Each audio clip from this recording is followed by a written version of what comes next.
व्याजस्वीकृतसेवया विदुरभूदग्रेसरः श्रीमतां मानव्याहतिकैतवा वनमनाधीशस्त्रिलोकीपतिः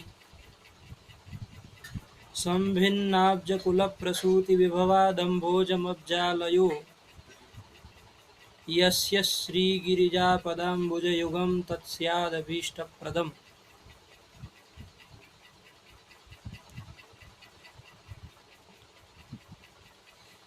तो इसी समय सबको अनुकूल है ना पंचलक्षणी के पाठ के लिए?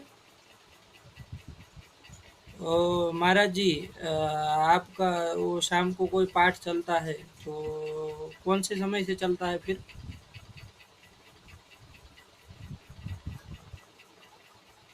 हेलो, आवाज नहीं आ रही है।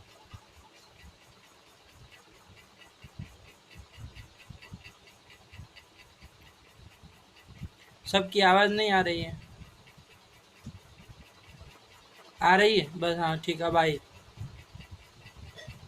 ठीक है, चलिए तो फिर चालू किया जाए। यदि कोई समस्या हो किसी को, ध्यान से ध्यान दीजिएगा कि बीच में फ़ोन कट ना हो जाए, क्योंकि फिर चालू पाठ में फिर जोड़ने में वो कठिनाई होगी, है।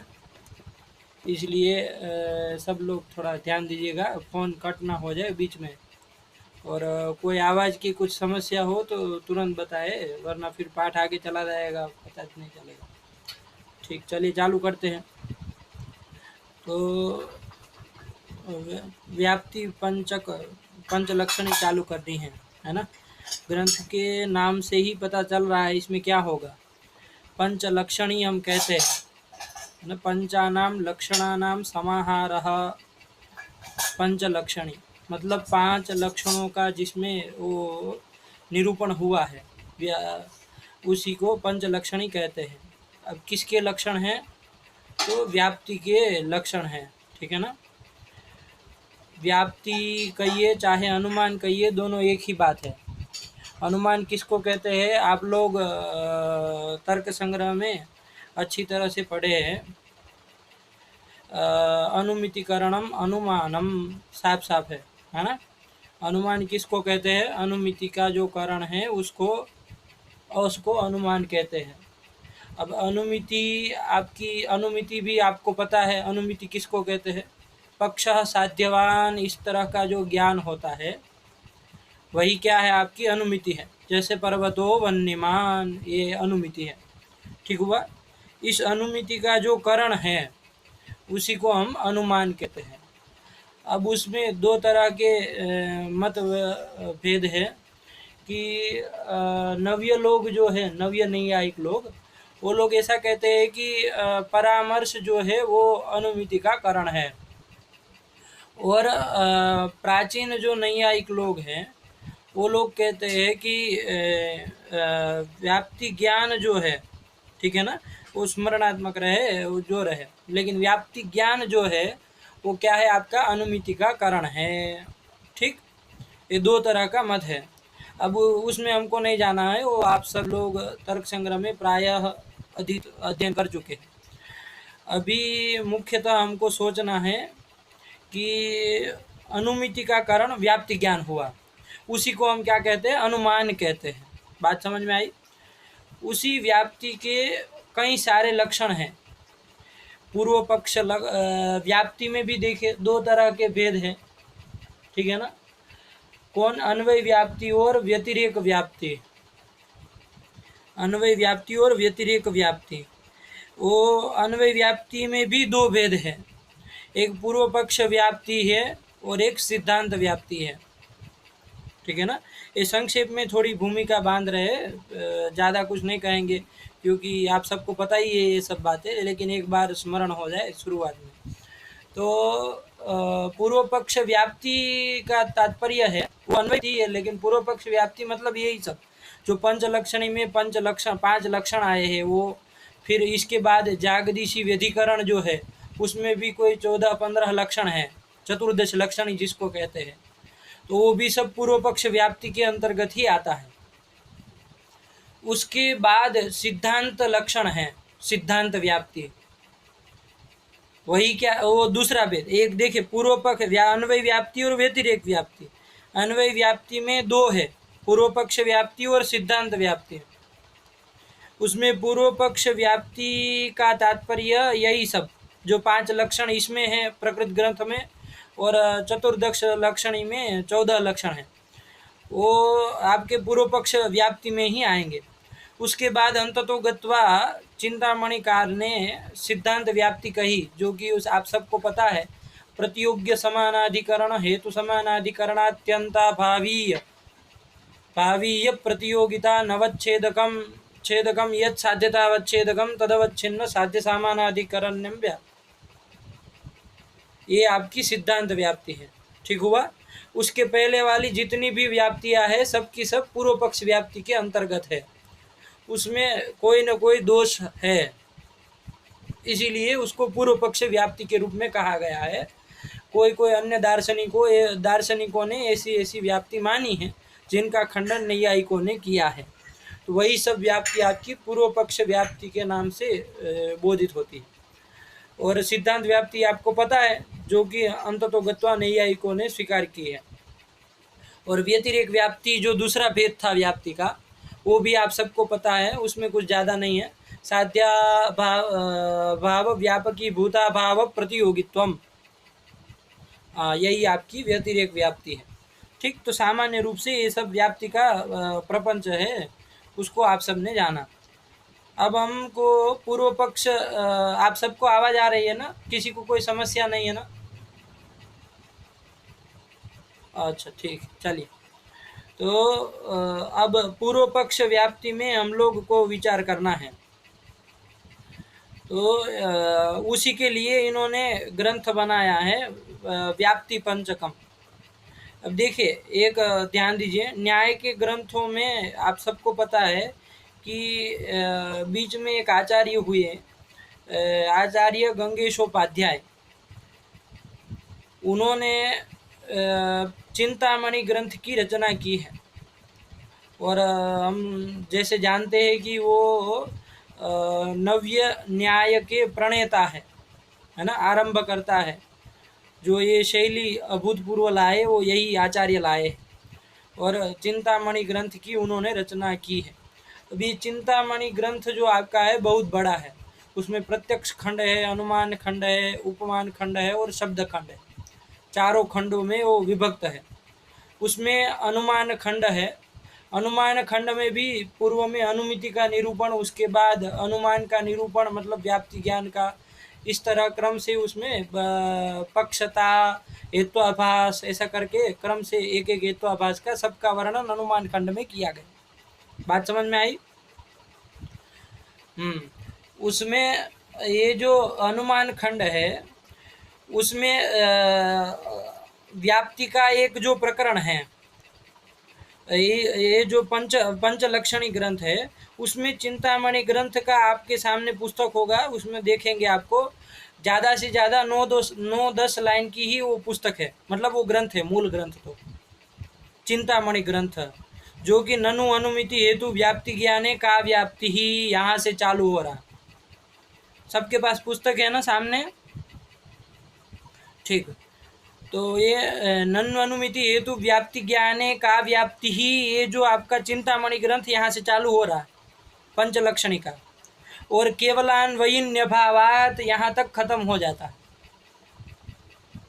इतना ही चिंतामणि ग्रंथ है। किसी को याद है ननु अनुमिति हेतु व्याप्ति ज्ञाने का ग्रंथ पूरा? बोलिए।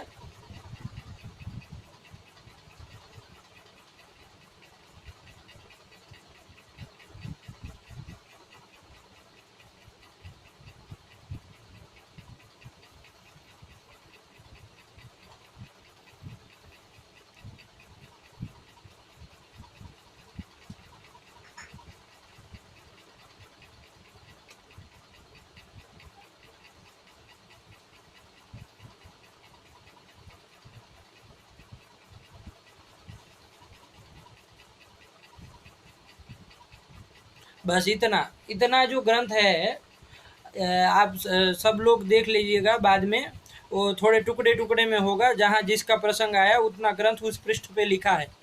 किसी के पास कोई पुस्तकों में एक साथ पूरा दे दिया गया है, तो आप लोग बाद में मिला लीजिएगा। इतना ही ग्रंथ मूल ग्रंथ है, व्याप्ति का चिंतामणि ग्रंथ इतना ही है। इसके ऊपर कई सारी टीकाएं लिखी गई है, बहुत सारी टीकाएं लिखी गई है, कोई कोई जला दी गई है, जो भी हुआ हमको उससे मतलब नहीं है।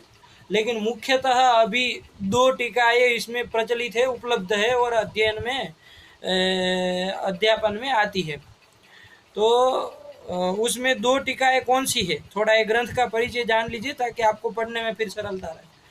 तो मूल जो चिंतामणि ग्रंथ है, जो अभी इस आदमी ने बोला, नन्वनुमिति हेतु से केवलान्वयी भावात, यहाँ तक का जो ग्रंथ है उसके ऊपर 2 टीकाएं हैं। कौन कौन? एक माथुरी और एक दीधीति। इसी चिंतामणि ग्रंथ पे 2 टीकाएं हैं, एक माथुरी टीका है और एक दीधीति टीका है। ये माथुरी जो टीका है वो मथुरानाथ जो आचार्य हो चुके हैं उन्होंने लिखी है, उन्हीं के नाम से माथुरी कहा गया। और दूसरी जो दीधीति टीका है वो रघुनाथ शिरोमणि जी ने लिखी है। आप लोग नोट कर सकते हैं, अपने पास कागज़ पेन रखे हो तो, केवल याद रखने के लिए। और आपको यदि वो कॉल रिकॉर्डिंग करना हो तो भी कर सकते हैं, जैसे आपको बाद में सुनना हो तो, वरना ना करे तो भी कोई बात नहीं। मैं अभी जो कर रहा हूँ यूट्यूब में भी जा रहा, तो यूट्यूब में फिर आपको होगा ही, मतलब बाद में उपलब्ध हो जाएगा आज शाम तक। तो न भी हो किसी को तो मेमोरी ना हो तो कोई बात नहीं, इससे हो जाएगा, कोई दिक्कत नहीं है। तो चलिए प्रकृत में आइए। मूल जो ग्रंथ है उसके ऊपर 2 टीकाएं आपको बताई गई, एक माथुरी टीका है और एक दीधीति टीका है। हाँ, तो यहाँ पर जैसे काशी की परंपरा में हम अध्ययन करते हैं, तो यहाँ पर मुख्यतः माथुरी टीका का अध्ययन किया जाता है, माथुरी टीका ही पढ़ी जाती है। कहीं पर भी आप काशी में पढ़ी है, और भी मतलब ऐसा नहीं है कि नहीं पढ़ते हैं, लेकिन अधिकतर जो प्रयोग में आती है वो ये माथुरी के ऊपर ही शास्त्रार्थ वगैरह सब कुछ होता है, जिसका हम लोग आज अध्ययन करने वाले हैं, व्याप्ति पंचक माथुरी का। ठीक है ना? ठीक। और दूसरी जो दीधीति टीका है, वो दीधीति टीका के ऊपर भी 2 टीकाएं हैं, उसका भी थोड़ा ध्यान में रखेंगे। रघुनाथ शिरोमणि जी ने जो दीधीति टीका लिखी उसके ऊपर भी 2 टीकाएं हैं, ये जागदीशी और गादाधरी। तो ये दक्षिण भारत में शायद ये गादाधरी का प्रचलन है अधिकतर। और आप में से किसी का वो पीएचडी का या तो किसी का विषय भी है, ये जागदीशी के ऊपर ही है ना? हाँ, जागदीशी के ऊपर है। तो चलिए कोई बात नहीं, हमको वो जागदीशी का अभी अध्ययन नहीं करना है, ना तो गादाधरी का, वो दीधीति टीका का नहीं करना है, हमको अभी माथुरी को पढ़ना है। तो माथुरी को यदि समझ लेते हैं तो आपको वो जो दीधीति टीका है वो बहुत सरल हो जाती है। और ज़्यादा विचार प्रथम लक्षण में इन्होंने ही किया है, उन्होंने शायद 2-3 लाइनें ही लिखी हैं, ज़्यादा कुछ नहीं लिखा है, उन्होंने द्वितीय लक्षण में विचार किया है। तो चलिए बाद में यदि समय रहेगा तो हम लोग उससे भी अध्ययन करेंगे, जागदीशी मतलब दीधीति टीका का। अभी माथुरी का अध्ययन करते हैं। इस माथुरी के ऊपर कोई टीका नहीं है, मतलब पढ़ने में नहीं आती है। बाकी समझने के लिए तो विवृत्ति वगैरह बहुत सारी टीकाएं लिखी है वामाचरण भट्टाचार्य जी ने, लेकिन पढ़ने में वो सब नहीं आती है, पढ़ते हैं केवल मूल माथुरी ही पढ़ते हैं। तो चलिए अभी हम लोग चालू करते हैं पंचलक्षणी ग्रंथ को। किसी को कोई यदि प्रश्न हो बीच में तो तुरंत पूछ लीजिएगा। आप लोगों की सबकी आवाज़ सही से नहीं आ रही है, लेकिन थोड़ा फ़ोन को बाजू में रखेंगे या तो वो हैंड्स फ्री को भी यदि पास में रखेंगे तो साफ साफ आवाज़ आएगी। और कुछ पूछना हो तो बीच में पूछ सकते हैं। ठीक, चालू किया जाए। ठीक, तो चिंतामणि ग्रंथ की सबसे प्रथम पंक्ति ये पंचलक्षणी ग्रंथ की, ठीक है, क्या है? नन्वनुमिति हेतु व्याप्ति ज्ञाने का व्याप्ति है, बस यही पंक्ति है। इसको पहले समझिए, इसको समझ लेंगे तो फिर आधा ग्रंथ समझ में आ गया। अब देखिए, इन्होंने जिज्ञासा वाक्य लिखा है, इसको कहते हैं जिज्ञासा वाक्य, ठीक है ना? ननु अनुमिति हेतु व्याप्ति ज्ञाने का व्याप्ति ही प्रश्न पूछा गया है। व्याप्ति किसको कहते हैं? तो यही आपका ये जिज्ञासा वाक्य है। अब ये जिज्ञासा वाक्य क्यों लिखा गया भाई? तो पहले ये समझिए कि जब तक जिज्ञासा नहीं होगी किसी की, तब तक हम कितने भी उत्तर देते रहे, तब तक उसको दिमाग में घुसेगा नहीं वो बात, है ना। गीता जी में भी आप लोग देखते हैं कि कृष्ण भगवान ने बहुत सारी बातें पहले कह दी है, शुरुआत में अपने से कह दी है, लेकिन बाद में जाके अर्जुन फिर से वही प्रश्न पूछता है, उत्तर जबकि दिया जा चुका है, लेकिन तब जिज्ञासा नहीं थी अर्जुन की, इसलिए उसको उत्तर भी समझ में नहीं आया, है ना। इसलिए जिज्ञासा पहले होनी आवश्यक है। जब जिज्ञासा हो जाएगी तो फिर समाधान भी समझ में आएगा। तो अभी जिज्ञासा क्या है, तो वही जिज्ञासा वाक्य उन्होंने लिखा है। ननु अनुमिति हेतु व्याप्ति ज्ञाने का व्याप्ति ही। अनुमिति का हेतु जो व्याप्ति ज्ञान है, सरल अर्थ समझिए, बाद में उसका विशेष अर्थ करेंगे। अनुमिति का हेतु जो व्याप्ति ज्ञान है, उस व्याप्ति ज्ञान में जो व्याप्ति है वो क्या है, ये प्रश्न है आपका, यही जिज्ञासा है मुख्यतः। ठीक है, समास प्रकार थोड़ा समझिए तो साफ साफ समझ में आ जाएगा। अनुमिति हेतु ऐसा ना, तो अनुमितौ हेतु अनुमिति हेतु क्या करेंगे,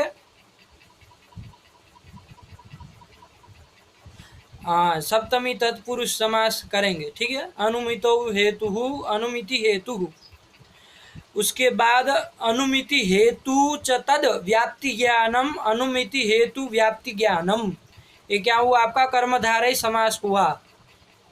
ठीक, अनुमिति हेतु च तद व्याप्ति ज्ञानम अनुमिति हेतु व्याप्ति ज्ञानम। व्याप्ति ज्ञानम नपुंसकलिंग में है, इसलिए हेतु को भी हम नपुंसकलिंग में ले जाएंगे, इसलिए कोई विसर्ग हेतुश्च ऐसा मत बोल दीजिएगा। जैसे मधु चलता है ना, मधु, वहाँ मधु नहीं होता, मधु, उसी तरह हेतु होगा। तो अनुमिति हेतु च तद व्याप्ति ज्ञानम अनुमिति हेतु व्याप्ति ज्ञानम। ठीक, पहले किया हमने अनुमितौ हेतु अनुमिति हेतु षष्ठी तत्पुरुष समास, ठीक हुआ। फिर अनुमिति हेतु च तद व्याप्ति ज्ञानम कर्मधारय समास। ठीक, मतलब पहले अनुमितो हेतु मतलब अनुमिति का जो हेतु, वहाँ षष्ठी तत्पुरुष भी कर सकते हैं, सप्तमी तत्पुरुष भी कर सकते हैं, कोई आपत्ति नहीं है, लेकिन सब टीकाकारों ने अधिकतर ये सप्तमी तत्पुरुष लिखा है, इसलिए मैं भी सप्तमी तत्पुरुष बुलवा रहा हूँ, कोई दिक्कत नहीं है। यदि अनुमिते है हेतु करते हैं तो भी कोई समस्या नहीं है, लेकिन आप लोग भी अभ्यास करिए कि अनुमितो हेतु यही बोले, परंपरा यही है।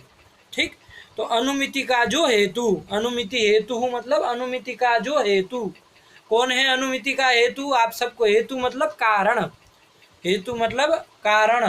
तो अनुमिति का कारण क्या है, अभी आपको बताया गया था, अनुमिति कारणम अनुमानम। अनुमान किसको कहते हैं, व्याप्ति ज्ञान को ही कहते हैं। तो वही ये बात आई ना, अनुमिति का हेतु जो व्याप्ति ज्ञान, कर्मधारय समास, अनुमिति का हेतु जो व्याप्ति ज्ञान, मतलब अनुमिति हेतु भूतम यद व्याप्ति ज्ञानम, अनुमिति कारणी अनुमिति हेतु अनुमिति कारणी भूतम यद व्याप्ति ज्ञानम। जो भी कहिए, जिस शब्द में बोल रहा हूँ बोल सकते हैं, बस आपको ध्यान रखना है अनुमिति हेतु और व्याप्ति ज्ञान, इस दोनों में कर्मधारय समास हुआ है। जो अनुमिति है वही व्याप्ति ज्ञान है, जो व्याप्ति ज्ञान है वही अनुमिति का हेतु है। तो अभेद होने के कारण कर्मधारय समास हो जाएगा, कोई समस्या नहीं है। बात समझ में आई? ठीक, तो अनुमिति का जो हेतु कौन है, अनुमिति का हेतु व्याप्ति ज्ञान, अनुमिति का जो कारण है कौन, व्याप्ति ज्ञान। इस व्याप्ति ज्ञान, अब देखें घटक ज्ञान हो तो घटक ज्ञान का विषय कौन होता है, घट होता है, ठीक है ना। हाँ, घटक ज्ञान का विषय घट होगा, ज्ञान तत्त ज्ञान का विषय तत्त पदार्थ होते हैं। जैसे पटक ज्ञान हो तो पटक ज्ञान का विषय कौन होता है, पट होता है। उसी तरह व्याप्ति ज्ञान हो तो व्याप्ति ज्ञान का विषय कौन होता है, व्याप्ति ही होगी, ठीक है ना। जैसे घटक ज्ञान का विषय घट है, वैसे व्याप्ति ज्ञान जो है, व्याप्ति का जो ज्ञान है उस ज्ञान का विषय कौन होगा? व्याप्ति होगी, व्याप्ति होगी। ठीक है, तो ये जो व्याप्ति ज्ञान में ध्यान दीजिएगा, व्याप्ति ज्ञान में सप्तमी दिख रही है आपको कहीं? हाँ, तो व्याप्ति ज्ञान में जो सप्तमी है वो सप्तमी का अर्थ है विषयत्वम। सप्तम्यर्थो विषयत्वम। व्याप्ति ज्ञाने इत्यत्र या सप्तमी वर्तते व्याप्ति ज्ञान पदोत्तरम सा तस्याः सप्तम्याः अर्थः कः? विषयत्वम। ठीक हुआ? ठीक, तो अब देखिए क्या अर्थ आया। अनुमिति का हेतु जो व्याप्ति ज्ञान है, उस व्याप्ति ज्ञान का जो विषय कौन है? सा का, यही आपका जिज्ञासा है। सा व्याप्ति ही का। ठीक हुआ? अनुमिति हेतु व्याप्ति ज्ञाने का व्याप्ति ही, मतलब क्या? अनुमिति कारणी भूतम यद व्याप्ति ज्ञानम तद विषयी भूता व्याप्ति ही का। आई बात समझ में? अनुमिति कारणी भूतम यद व्याप्ति ज्ञानम, ठीक, तद विषयी भूता व्याप्ति ही का। उस ज्ञान की विषयी भूता जो व्याप्ति है वो क्या है? ठीक है, व्याप्ति किसको कहते हैं, ये प्रश्न आया। ठीक हुआ? यही आपका जिज्ञासा वाक्य है। अनुमिति का हेतु जो व्याप्ति ज्ञान है, उस व्याप्ति, अनुमिति का हेतु व्याप्ति ज्ञान है, इसमें कोई संशय नहीं। इस अनुमिति का कारण व्याप्ति ज्ञान है, इसमें कोई समस्या नहीं। ठीक, उस व्याप्ति ज्ञान का विषय व्याप्ति है, उसमें भी कोई समस्या नहीं, लेकिन वो व्याप्ति क्या है ये प्रश्न है। ठीक है ना? उस व्याप्ति का स्वरूप हमको जानना है, व्याप्ति का स्वरूप निरूपण हमको करना है। तो उसके लिए जिज्ञासा वाक्य आचार्य गंगेशोपाध्याय ने लिखा। सामान्य अर्थ समझ में आया इस पंक्ति का? ननु यहाँ प्रश्नार्थ रखा गया है। ठीक है ना? ननु का कोई और तात्पर्य नहीं, प्रश्न के लिए ननु शब्द का प्रयोग होता है, और भी अन्य अर्थ के लिए भी होता है, लेकिन यहाँ प्रश्न को बताने के लिए ननु शब्द है। ठीक है, ननु अनुमिति हेतु व्याप्ति ज्ञाने का व्याप्ति ही। इस जिज्ञासा जो वाक्य है उसका शब्दबोध क्या हुआ?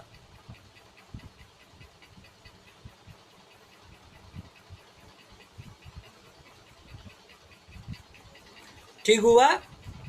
बस, अनुमिति हेतु भूतम यद व्याप्ति ज्ञानम करिए तो भी सही है, और अनुमिति कारणी भूतम यद व्याप्ति ज्ञानम तद विषयी भूता व्याप्ति का एक कहिए तो भी सही है।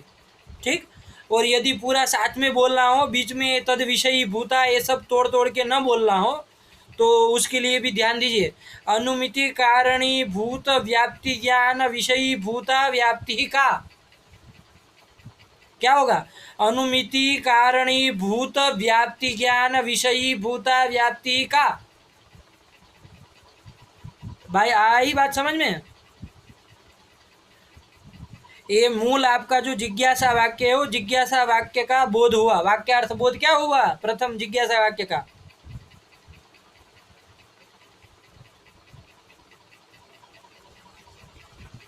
ठीक, इतना आया समझ में? ठीक, चलिए इतनी बात समझ में आ गए। अब देखिए इसमें बहुत चीज़ें हमको सोचनी है। अभी पहले मूल कर लेते हैं, फिर विशेष विचार इसमें करेंगे। ठीक है ना? इतना सामान्य अर्थ समझ में आपको आ गया होगा। अनुमिति का कारणीभूत जो व्याप्ति ज्ञान है, उस व्याप्ति ज्ञान में जो विषयतया प्रविष्ट है कौन? व्याप्ति। वो कौन है, वो क्या है, उसका स्वरूप क्या है, ये आपका प्रश्न है।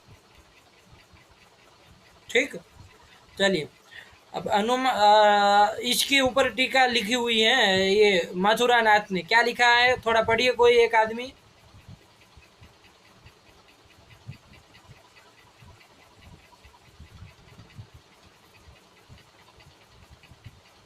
हाँ, ये है। दूसरी बात, अभी थोड़ा पहले उसमें माथुरी में जाने के पहले थोड़ा ये चिंतामणि का जो जिज्ञासा वाक्य है उसमें थोड़ा विचार कर लेते हैं ताकि आगे दिक्कत ना हो। देखिए ध्यान दीजिए, समाज क्या किया था वो भी ध्यान देना है। ठीक है ना? अनुमित ननु को अलग कर दी, उसके बाद समाज देखिए क्या किया है। समास बिना किए अर्थ नहीं समझ पाएंगे क्या कहना चाह रहे हैं। अनुमितो हेतु, अनुमिति हेतु, कौन समास किया? सप्तमी तत्पुरुष समास किया, मतलब अनुमिति का जो हेतु, ठीक, इतना अर्थ आया। फिर अनुमिति हेतु च तद व्याप्ति ज्ञानम, अनुमिति हेतु व्याप्ति ज्ञानम, कौन सा समास हुआ? कर्मधारय समास हुआ। अर्थ क्या होगा इसका, इतने का? अनुमिति हेतु भूत जो व्याप्ति ज्ञान, ठीक है ना, तस्मिन व्याप्ति ज्ञाने का व्याप्ति। ठीक, चलिए अभी देखिए थोड़ा संगति के विषय में भी ध्यान दीजिए।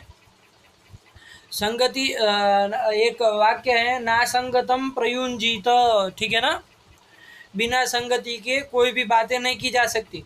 कभी कुछ बोला कभी कुछ बोला तो ऐसे नहीं चलता है। कल मैं आपको प्रत्यक्ष खंड कुछ पढ़ाऊँ, फिर आज अनुमान पढ़ाऊँ, कल उपमान पढ़ाऊँ, तो ऐसे थोड़ी ना होगा। एक संगति से पढ़ाना पड़ेगा ना, क्रम से, कि भाई इसके बाद यही होना चाहिए। तो ग्रंथ लिखना है तो उसमें भी यही होगा, कोई क्रम से लिखना होगा ना। अब रामायण लिख रहे, पहले वो बालकांड लिखा, उसकी जगह पहले वो उत्तरकांड लिख दिया, फिर सोचा कि अब चलिए वो अयोध्या कांड लिख दे, फिर बालकांड लिखा, ऐसे थोड़ी ना चलेगा। क्रम से उसमें भी संगति रहेगी ना, कि यथाक्रम अवसर प्राप्त जो होगा, कि पहले भगवान का जन्म हुआ है तो पहले वो बताना पड़ेगा, तो अवसर संगति उसमें भी बनानी पड़ेगी कि नहीं बनानी पड़ेगी। या तो बीच में कोई जिज्ञासा हो गई किसी राजा की या किसी भी, तो उसके अनुसार वहाँ प्रसंग संगति के अनुसार वो चलाना पड़ेगा। उसी प्रकार हमको भी यहाँ शास्त्र एक रचना कर रहे हैं, तो गंगेशोपाध्याय जी ने अनुमान खंड का आरंभ किया था। अनुमान खंड में इसके पहले अनुमिति का, सबसे पहले अनुमिति का निरूपण किया। उसका निरूपण करने के बाद अनुमान में प्रामाण्य की उन्होंने सिद्धि की, अनुमान में प्रामाण्य की सिद्धि की। अभी विस्तार से बताऊंगा, अभी थोड़ा समझ लीजिए संक्षेप में क्या क्या किया। पहले अनुमिति का निरूपण किया, उसके बाद अनुमान में प्रामाण्य की सिद्धि की, और उसके बाद ये व्याप्ति का विचार चलाया ननु अनुमिति करके, ठीक है ना। तो इसमें भी तो कोई संगति होनी चाहिए कि नहीं होनी चाहिए, बिना संगति के थोड़ी ना काम चलेगा। ये मैं जल्दी बोल रहा हूँ तो कोई समस्या नहीं हो रही है ना सुनने में या तो पढ़ने में। ये सरल बात है, इसलिए जल्दी में बोल रहा हूँ, उसमें ज़्यादा समय नहीं बिगाड़ते, इसलिए जल्दी जल्दी कर रहा हूँ। यदि कोई समस्या हो, कुछ न समझ में आए तो पूछ लीजिएगा बिना संकोच के। चलिए, तो ये निरूपण हुआ। इसके बाद ये व्याप्ति पंचलक्ष्य मतलब नन्वनुमिति हेतु ये ग्रंथ चलाया। तो क्या संगति है इसमें, तो सीधे से समझिए उपोदघात संगति है। कौन सी संगति है? संगति 6 प्रकार की होती है। कौन कौन सी?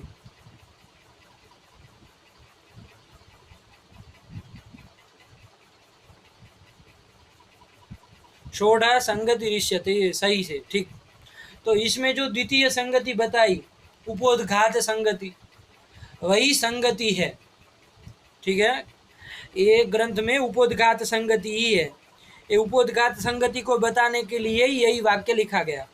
तो देखिए किस तरह से क्या है।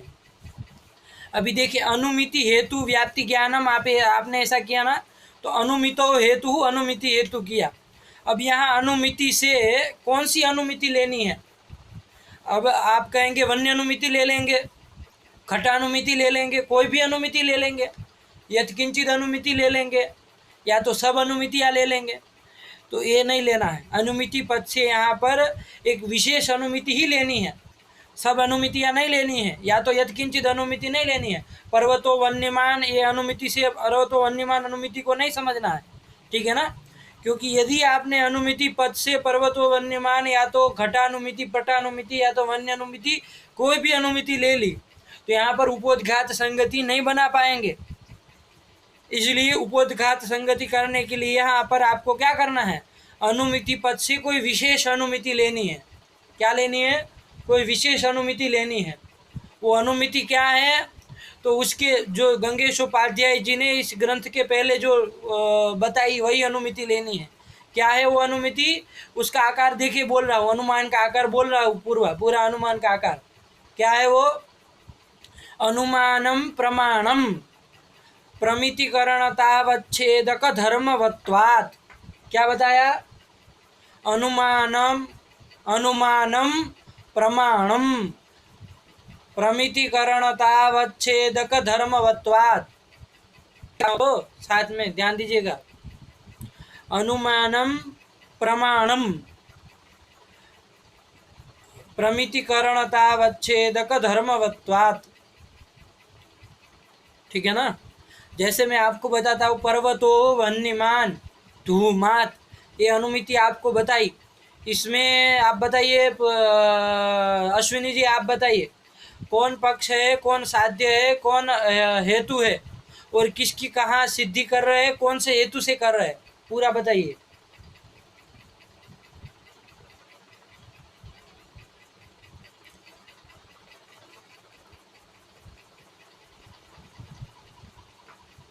हाँ,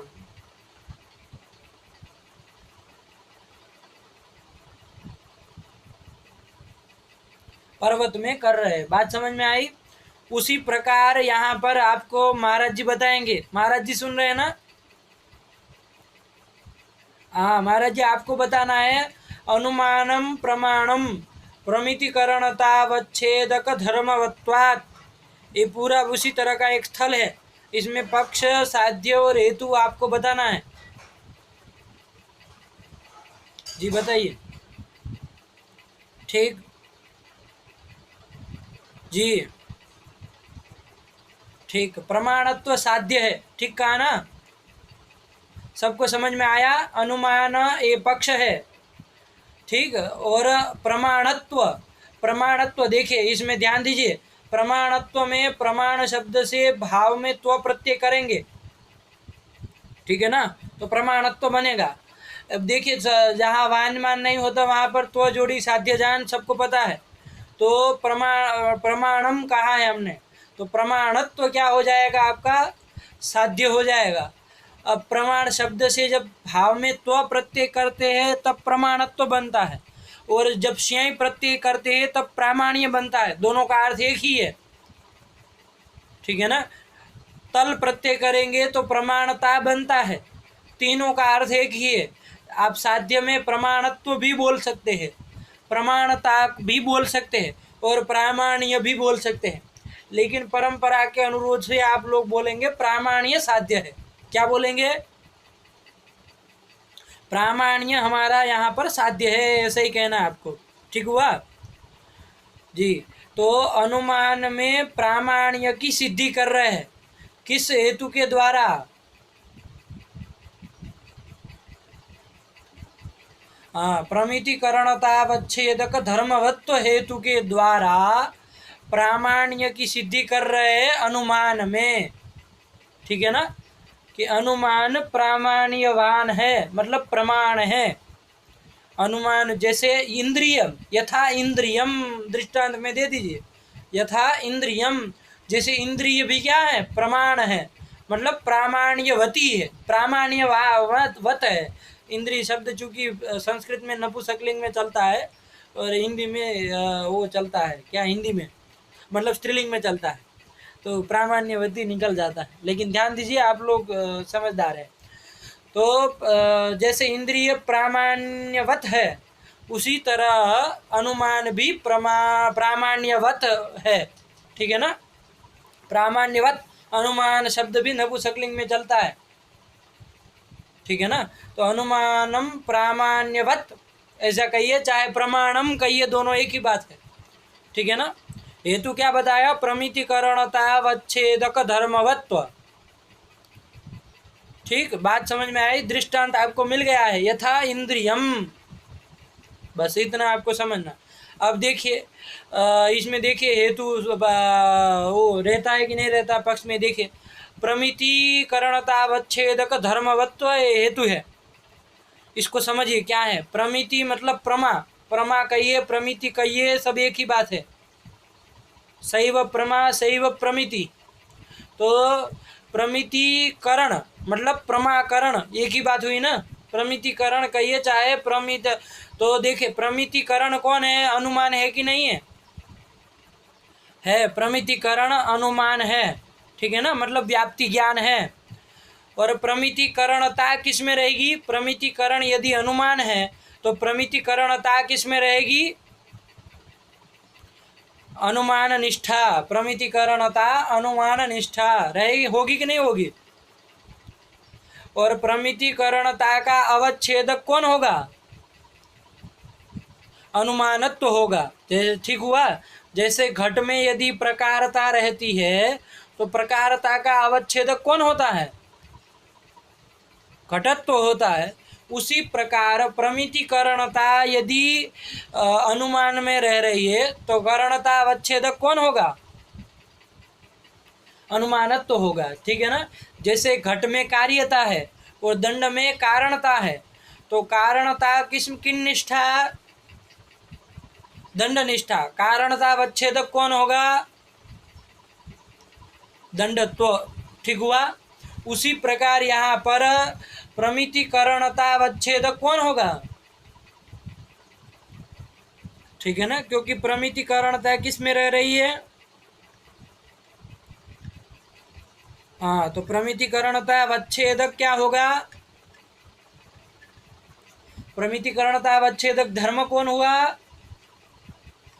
अनुमानत्व हुआ। बात समझ में आई? अनुमानत्व हुआ।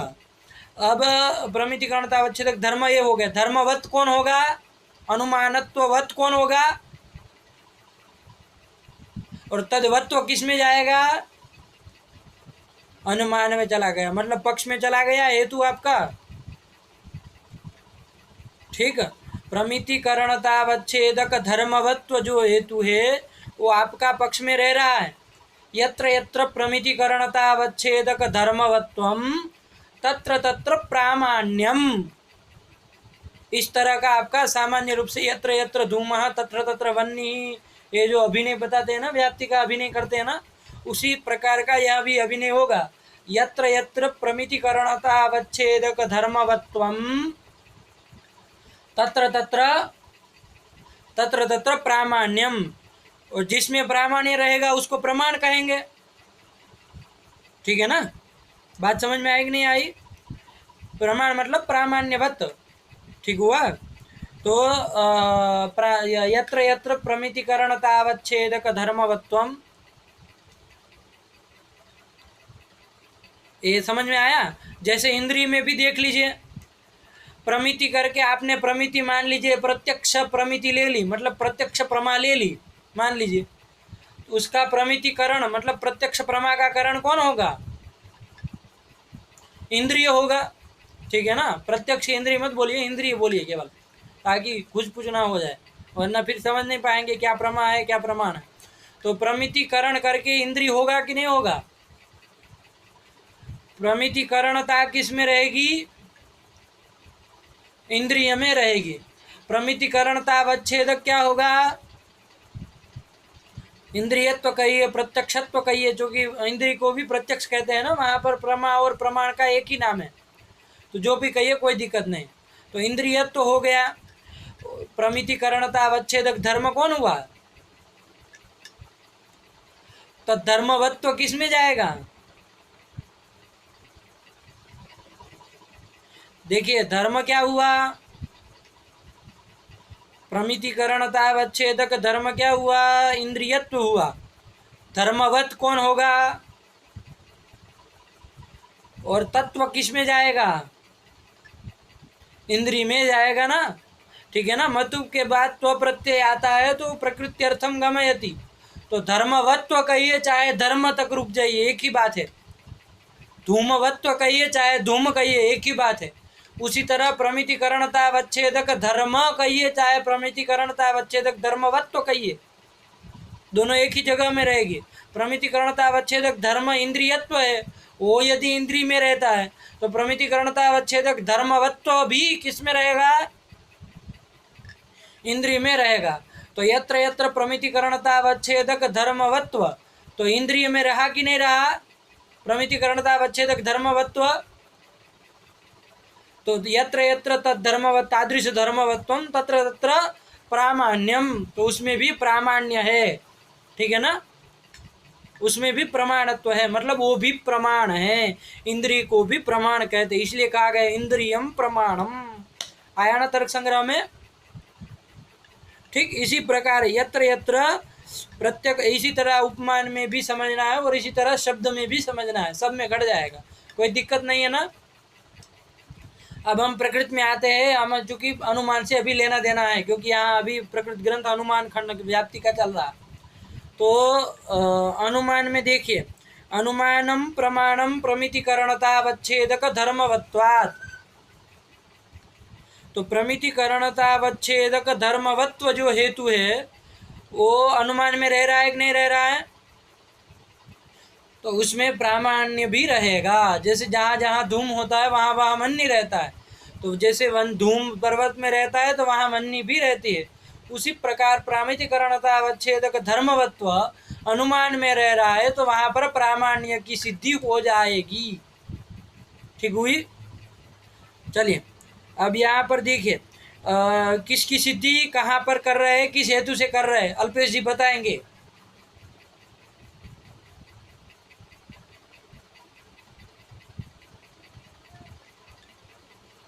किससे कर रहे हैं? हेतु क्या है नहीं पूछा, किससे कर रहे हैं, कहाँ पर कर रहे हैं, किससे कर रहे हैं? अनुमान में प्रामाण्य की सिद्धि कर रहे हैं प्रमितिकरणता अवच्छेदक धर्मवत्व हेतु के द्वारा। पूरा उत्तर बोला है ना, तभी सही हो पाएगा। बोलने का अभ्यास करिए सब लोग, ठीक है ना। और बाद में पाठ लगाएंगे कि नहीं लगाएंगे? कैसे लगाएंगे? देखिए दो तीन लोगों का वो टुकड़ी बना लीजिएगा। आप कितने 6 लोग हैं, तो वो जो 2 है वो तो आश्रम में एक साथ है, और विवेक जी और वो महाराज जी, तो वो दोनों तो साथ में लगाएंगे। और अश्विनी जी आप उनके साथ कॉल से ज्वाइंट हो जाएगा, वो लोग जब पाठ लगाए तब, तो आप तीनों लोगों को साथ में लगाना है। महाराज जी आप लोग उनको साथ में रख के लगाइएगा, किसी का कोई भी प्रश्न हो तो उसका समाधान करिए। इसी तरह से व्यवस्था बनानी पड़ेगी ना, वरना अकेले में पाठ नहीं लगाया जा सकता, आप लोगों को पता ही है। और ये करण और ये जो जय किशन और अल्पेश, ये तीनों एक साथ लगाएंगे। देखिए इसी तरह कॉन्फ्रेंस में जुड़ जाइएगा, और जैसे पाठ बाद में लगाते हैं उसी तरह इससे लगा लीजिएगा, ठीक है ना। तो यदि कोई भी प्रश्न छूट जाए या तो समझ में ना आए तो आप लोग बाद में कल पूछ सकते हैं, और बाद में फ़ोन करके भी पूछ सकते हैं। और कल पूछे तो और भी अच्छा है, क्योंकि सब लोग प्रश्न को समझ सके और उत्तर को भी समझ सके, ठीक है ना। चलिए तो इसी तरह से किया जाए। तो चलिए अभी आगे बढ़ा जाए। तो चलिए प्रकृति में आइए। अनुमान में हमने प्रामाण्य की सिद्धि की, ठीक है ना। जैसे धूमकेतु के द्वारा हम वन्य की सिद्धि पर्वत में करते हैं, तो वन्य किन निष्ठ होती है, वन्य कहाँ रहती है? ये जो यहाँ पर पर्वतो वन्यमान धूमात में अनुमिति होगी, वो अनुमिति का आकार क्या होगा? पर्वतो वन्यमान ये आकार होगा, ठीक है ना, यही आकार है। उस तरह यहाँ पर यदि बोलना हो आपको अनुमानम प्रमाणम प्रमितिकरणता अवच्छेदक धर्मवत्वात्, इसमें अनुमान अनुमिति का आकार क्या होगा? हैं? विवेक जी बताएंगे क्या होगा, विवेक जी? हाँ ये होगा, ठीक है ना। चलिए सब लोग साथ में हैं, सुन रहे। तो अनुमानम प्रमाणम ये हो गया, यही अनुमिति का आकार होगा। कोई लोग प्रामाण्य प्रामाण्य किए हो, सब गलत। जय किसान, ऐसे नहीं चलता। अनुमानम प्रमाणम यही अनुमिति का आकार है, ठीक है ना। अब इस अनुमिति को आपको, जैसे पर्वतो वन्यमान, इस अनुमिति को आपको बताना हो कैसी अनुमिति है, तो उसके लिए आप क्या बताएंगे? पर्वतनिष्ठ वन्य अनुमिति है। कैसी अनुमिति है? जैसे कहते हैं ना पर्वतोद्देश्य का वन्य विधेय का अनुमिति है। कैसी है?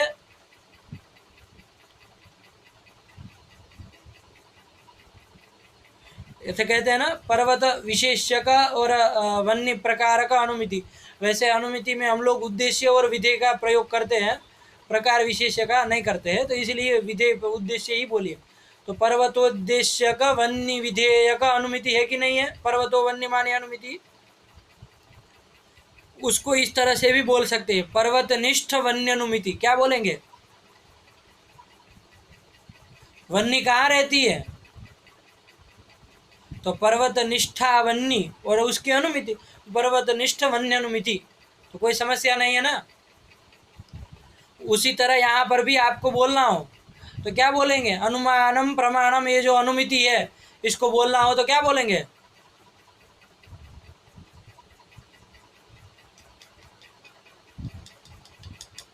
गलत गलत। अश्विनी करण जी बोलिए। रुकिए रुकिए रुकिए यार, सब लोग रुकिए यार, एक साथ बोलेंगे कैसे सुने देगा, सबको बोलना है, देखता है देखते हैं कौन सही बोलता है। करण बोलेगा पहले।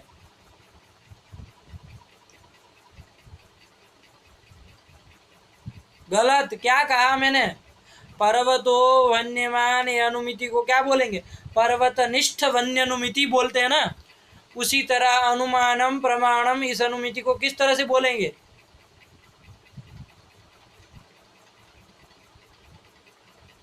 गलत। अनुमान निष्ठ, देखिए अनुमान निष्ठ क्या है, वहां पर तो साध्य क्या था, वन्नी था। तो अनुमान निष्ठ पक्ष निष्ठ साध्य होता है ना, पक्ष में साध्य रहता है, तो पर्वत निष्ठ वन्नी बोले थे। यहाँ पर पक्ष है अनुमान, उसमें साध्य रहेगा कि साध्यवान रहेगा, प्रमाण तो अनुमान ही हो गया, साध्य को रखना है। साध्य क्या है आपका, हाँ प्रामाण्य बोलिए, प्रमाणत्व तो सही है, गलत नहीं है, लेकिन प्रामाण्य बोलने का अभ्यास करिए। तो अनुमान निष्ठ क्या होगा, ठीक हुआ, अनुमान निष्ठ प्रामाण्य हो गया, और उसकी अनुमिति तो क्या बोलेंगे, अनुमानम प्रमाणम, इसी अनुमिति को यदि बोलना हो कि कौन सी अनुमिति तो क्या कहेंगे,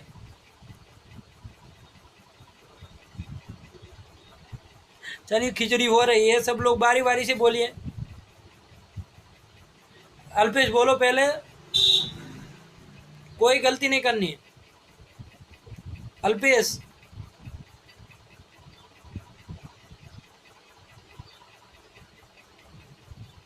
क्या हुआ, कोई सुन नहीं रहा है भाई।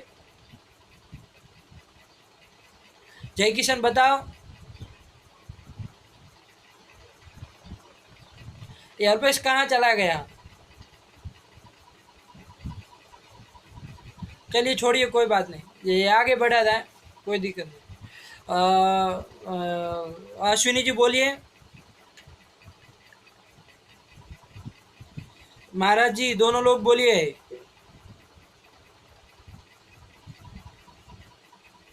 बोलिए बोलिए दूसरे आदमी। चलिए ये हो गया, यही अनुमिति का तात्पर्य है यहाँ प्रकृति में। ननु अनुमिति हेतु व्याप्ति ज्ञाने का व्याप्ति ही, ये जो आपका है ना जिज्ञासा वाक्य प्रथम पंक्ति चिंतामणि ग्रंथ की, उसमें जो अनुमिति शब्द आया, उससे अनुमिति शब्द से आपको पर्वतनिष्ठ वन्य अनुमिति नहीं लेनी है, घटानुमिति पटानुमिति नहीं लेनी है। कौन सी अनुमिति लेनी है, हाँ यही अनुमिति लेनी है, ठीक है ना, ताकि आपको हमको जो संगति बतानी है वो बता सके, ठीक है ना, संगति के लिए ही यही काम है, ठीक है ना। तो अनुमान निष्ठ अनुमिति से क्या लेना है, अनुमान निष्ठ प्रामाण्यानुमिति, ठीक है ना। इस अनुमिति का कारणीभूत जो व्याप्ति ज्ञान, व्याप्ति ज्ञान इसमें कारण होगा कि नहीं होगा, व्याप्ति ज्ञान कारण होगा। उस व्याप्ति ज्ञान का विषय कौन है,